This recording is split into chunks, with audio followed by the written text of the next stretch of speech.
இந்த உலகம் தோன்றியதன் முழுமை பெற வேண்டும், மனித இனம் தோன்றியதன் பலனை பெற வேண்டும் என்றால் சன்மார்க்கம் பெற வேண்டும்.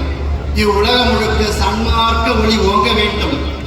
யாம் ஐரோப்பா மண்ணில் இருந்து இங்கு வந்து 4 வகை ஒழுக்கங்களை எனக்கு பேச சொல்லியிருக்கின்றார்கள். 4 வகை ஒழுக்கங்கள்.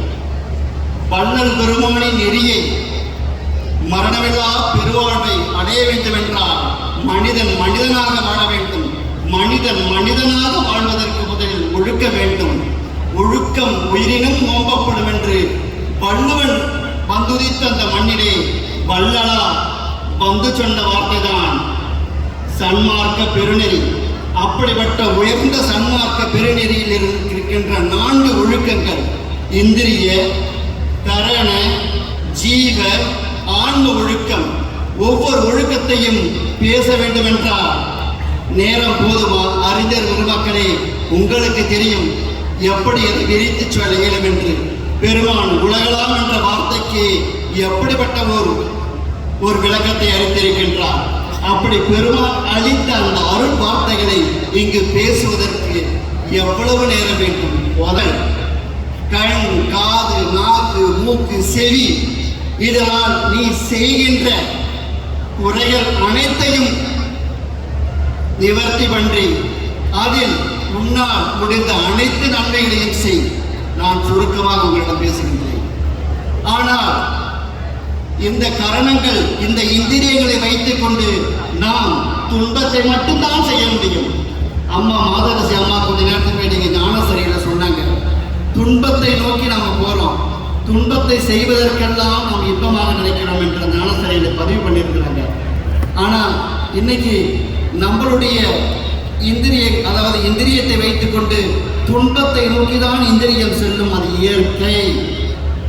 அப்படி துன்பத்தை நோக்கி செல்லுகின்ற இந்திரியத்தை கட்டுப்படுத்தி நன்மையை மட்டுமே பார்க்க வேண்டும், நன்மையை மட்டுமே பேச வேண்டும், வாசனையை கூட முகராது இருக்க வேண்டும், இன்சொல் ஆட வேண்டும், காதால் கேட்கின்றது அனைத்தும் நாதமாக இருக்க வேண்டும். இப்பொழுது நாம் வாழுகின்ற உலகத்தில் இது சாத்தியமானால் இந்திரிய ஒழுக்கத்தை தாண்டி வரலாம். கரண ஒழுக்கம், கரணம் என்ற மனமுறை கரணேந்திரியத்தால் செய்யக்கூடிய அனைத்து பாதகத்தையும் நாம் அறிந்து அதிலிருந்து விடுபட வேண்டும். மனம், ஐயா, மனம் போடுகின்ற குரங்காட்டம், அதை நம்மால் தடுக்க இயலுமா? வள்ளல் பெருமானை திருவருட்பாவில் 12 பாடல் 20 பாடலுக்கு மேல் மனதை பற்றி எழுதியிருக்கின்றார். அவதார புடரான அவர் எழுதியிருக்கின்ற அந்த மனதை பற்றி பாடல் நாம் அறிவோம். அப்படி மனதை நாம் அறிந்து அதை தம்வயப்படுத்தி நன்மைகளை செய்ய வேண்டும் என்றால் நிச்சயமாக கரண ஒழுக்கத்தை முழுமையாக அறிந்து வாழ்விலே வாழ வேண்டும்.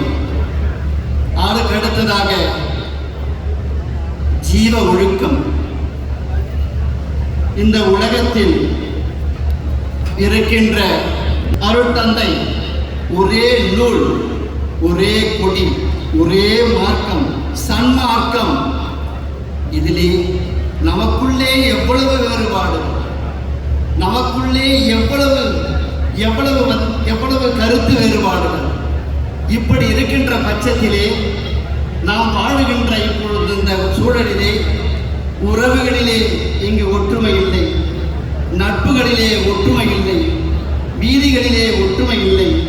நாம் எப்படி இந்த உலகத்தில் இருக்கின்ற அனைத்து மனித ஏகத்தை பெற்ற அனைவரையும் சகோதரர்களாக பாவித்து வாழ வேண்டும். அப்பொழுதுதான் நாம் ஜீவ ஒழுக்கத்தை அடைய முடியும்.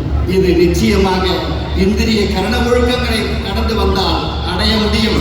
இதற்கு வள்ளல் பெருமான் சொல்லுகின்றார், அவர் அளித்த இந்த சன்மார்க்கம் ஆகிய உலக சகோதரத்துவத்தை சொல்லக்கூடிய மார்க்கம் தான் சன்மார்க்கம். இப்படி நீங்கள் ஜீவ ஒழுக்கத்தை காண்டி வந்தால் ஆன்ம ஒழுக்கம், இந்த உலகத்தில் இருக்கின்ற எல்லா உயிர்களும் ஈ முதல் எறும்பு வகையான யானை வரையான எல்லா உயிர்களிடத்தும் இருக்கின்ற ஆத்மா, மனிதனுக்குள்ள ஆத்மா எல்லாம் ஒன்று. ஆக இவ்வுலகத்தில் உயிரை பெற்ற அனைத்து ஜீவர்களையும் உன் உயிர் போல் பார்க்க வேண்டும், உன்னை போல் பார்க்க வேண்டும். ஆன்ம ஒழுக்கம் இது இறையருள் பெற்றால் விளங்கும். எல்லா உயிர்களும் இன்புற்று வாழ்க என்ற உணர்வு வேண்டும். எல்லா உயிர்களையும் தன்னுயிர் போல் பார்க்கின்ற பாவிய வேண்டும். அதற்கு தயவு வேண்டும், ஜீவகாருண்ய வேண்டும் என்று வள்ளல் பெருமான் நமக்கு தெல்ல தெளிவாக எடுத்து இயம்புகிறார். ஐயா, ஒன்றை மட்டும் நான் இப்போது சொல்லுகின்றேன். ஏனென்றால் ஐரோப்பா மண்ணில் நான் வந்திருக்கிறதென்றால் ஐரோப்பா மண்ணை பற்றிய ஒரு செய்தியை அளிக்க வேண்டும். அன்பர்களே, பாலைவனத்தில் சென்று நீர் வேண்டுமென்றால் கிடைக்குமா? பாலைவனத்தில் நீர் தேடினால் கிடைக்குமா? அப்படிதான் மேலை நாடுகளில் இந்திரிய கரண ஜீவ ஆன்ம ஒழுக்கத்தோடு வாழ்வது என்பது எவ்வளவு சிரமம் என்பது தெரியுமா? நாங்கள் எங்கள் வீட்டை விட்டு வெளியே வந்தால் எங்களை சுற்றி இருக்கின்ற மனிதர்கள் பல நாட்டு மனிதர்கள், பல மொழி மனிதர்கள், பல இன மனிதர்கள், பல கலாச்சாரத்தை கொண்ட மனிதர்கள். அங்கு ஒழுக்கத்தை அளிக்கக்கூடிய எந்த ஒரு சூழலும் எங்களை சுற்றி இருக்காது.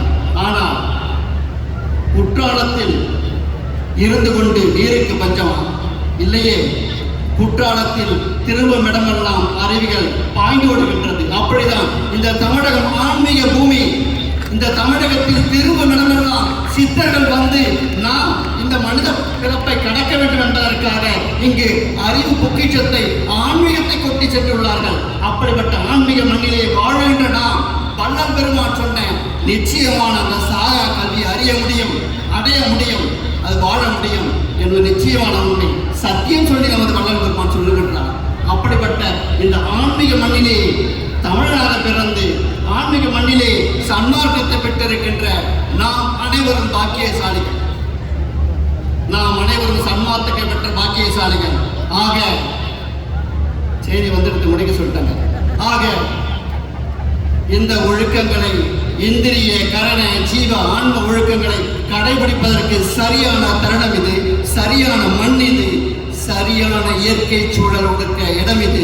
பயன்படுத்தி கொண்டால் நிச்சயமாக சன்மார்க்கத்தில் நாம் அடைய வேண்டியது நிச்சயம் அடையலாம். வள்ளல் பெருமான் சென்னையில் வாழ்ந்திருக்கின்ற தருணத்திலே சென்னை 200 ஆண்டுகளுக்கு முன்னவே ஆன்மீகம் இல்லாத ஆடம்பர பூமி, ஏன் என்னை இங்கு அழைத்து வந்தாய் என்று இரவிலே பருக்கை கற்களிலும் கிராமங்களிலும் சென்று இருப்பேன் என்று பாடல்களை பதிவு செய்கின்றார். அப்படி பெண்பட்ட பெருமான், நீங்கள் அப்படி சிரமப்பட்டால் நாங்கள் என்ன செய்வோம்? ஆனால் வள்ளல் பெருமான் அகமும் புறமும் இருந்து எங்களை வழிநடத்துகின்றார். பாரிஸ் மண்ணிலே திருமணமாகி 3 குழந்தைகளோடு சன்மார்க்க நெறியிலே இன்று வரை எங்களை அகமும் புறமும் இருந்து காத்திருந்து வழிநடத்தி கொண்டிருக்கின்றார். அப்படி உங்களையும் உலகத்தில் உள்ள அனைவரையும் வழிநடத்துவார் வள்ளல் பெருமான், நமது தலைவர். அவரை சன்மார்க்கம் நடத்துகின்றார். இன்று இந்த நிகழ்வையும் அவர்தான் நடத்துகின்றார். நாளை உலகத்தில் சன்மார்க்கம் ஒளிவீச இன்று தமிழகத்தில் ஏற்றப்பட்ட ஜோதிதான் என்று. ஆக சன்மார்க்க உறவுகளில் ஒன்றிணைவோ, உலகத்தில் சன்மார்க்கத்தை ஓங்கி ஒழிப்போம். அருட்பெருஞ்சோதி, அருட்பெருஞ்சோதி, தனிப்பெருங்கருணை, அருட்பெருஞ்சோதி.